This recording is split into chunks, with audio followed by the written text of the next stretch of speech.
Hey there gun nuts, it's Ferrari Steve, and today I'm going to do a field stripping video for a Smith Wesson Model 59. This happens to be a 559 in the Model 59 series, so let's talk about it a little bit. But first, let's make sure it's safe. So lock the slide back, drop the magazine, visually and manually inspect, and we know we're good to go. Now, the Model 59 is one of the earliest Smith & Wesson semi-automatic handguns.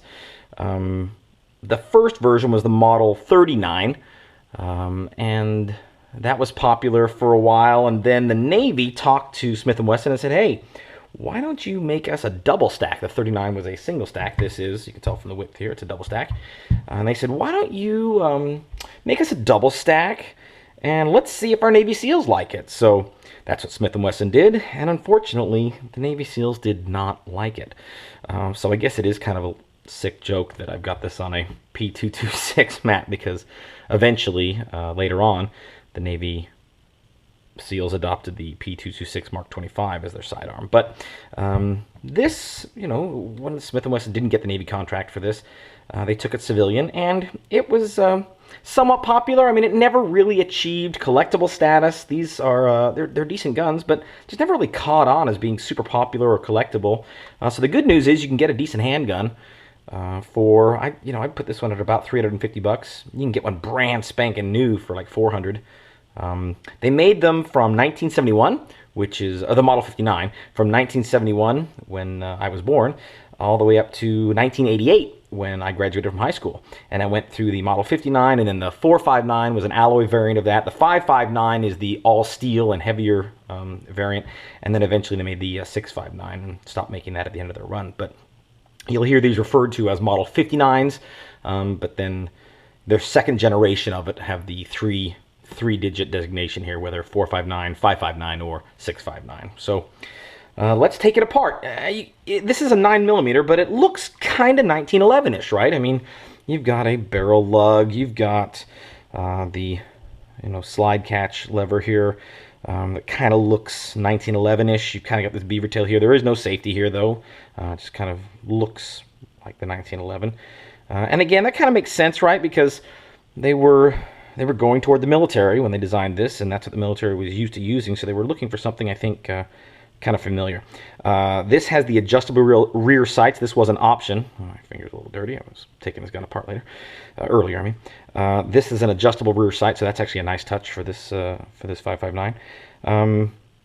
But it doesn't quite come apart in exactly the same way as a 1911. So let's take it apart. Now, this is not my Smith & Wesson 559. This belongs to my across the street neighbor, Jeremy. He and I are going shooting tomorrow, and so he said, well, hey, I got to clean my gun before we go. I said, tell you what, let me borrow it. I'll do a field strip video on it, and in return, I'll take it apart, clean it, and lube it, and get it back to him for tomorrow for shooting. So I've had this apart just once. I really haven't cleaned it. I lubed it a little bit to kind of just make it easier to move stuff around as I was field stripping, and I was thinking forward to doing this video.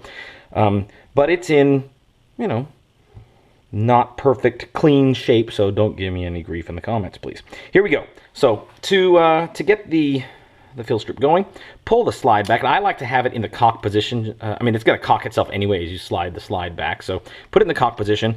Now slide kind of in this kind of Glock grip, right? The Glock takedown grip. You can see my Glock videos if you want and kind of explain that, but pull it, slide the slide back so that right here, this little notch, which is normally, if you go all the way back here, that's the notch where the slide catch lever goes in there. Bring it right to where the pin is. Now, theoretically, you should be able to press in right here if it's really lubed and been taken apart a lot. I don't think this gun's been taken apart that much, actually. So you might need a little bit of help. I did previously. Let's see if I still do. So get it right to where this notch is, where the pin is, and then push in on the back. Let's see if I can get it out. It doesn't feel to me like it's coming out at all. Let me see. So I'm about to break my own rule. If you've seen my other videos, you know my rule that you shouldn't have to force anything. I'm going to use my little screwdriver here and just give it a slight turn. There we go. To get it started. And pop back in. There we go. And then grab, wiggle, get it out. So it should be lubed enough that you can just pop it out. You shouldn't need that screwdriver, but hopefully when I'm done with it, it will be. Release the slide very carefully. It is under spring tension. Flip it over and pull it back towards you. It'll decock as you do that. And then here's your frame assembly. Put that down. Now this kind of, again, looks 1911-ish. However, you can't push in here like you can on a 1911 because the spring is the wrong way. So you push in, kind of like you do with a Glock.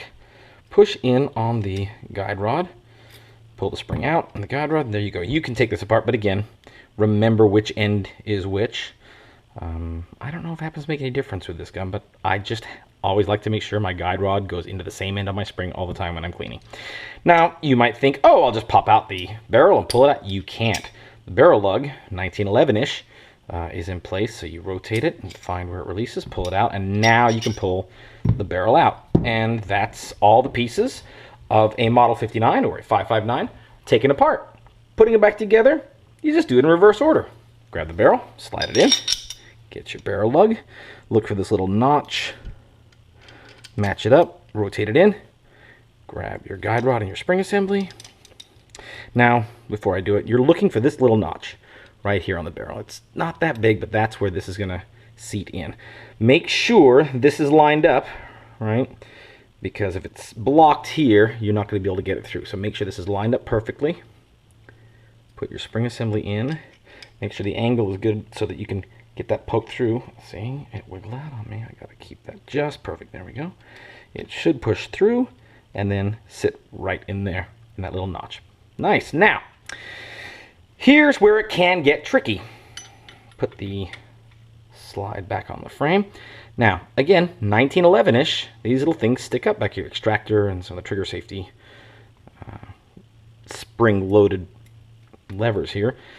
So as you slide it back, first of all, make sure that you are decocked. Make sure your hammer is all the way up. There's a half cock position and a full cock position. Make sure it is straight up and fully decocked. As you slide back, depress down the ejector.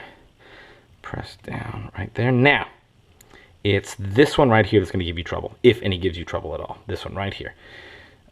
I noticed that I can sometimes push it down partially and sometimes push it down all the way. And I don't know why it is such a stinker sometimes. So I have had to, let's see. You'll notice here when I push it down, it doesn't quite go flush. It doesn't sit flush. And I've looked inside to see why that is. And I just, for the life of me, don't know why. I found that sometimes putting the magazine back in and pulling the trigger a couple times lets it drop down. Yep, there, lets it drop down. I don't know what the... well, I do understand a little bit why.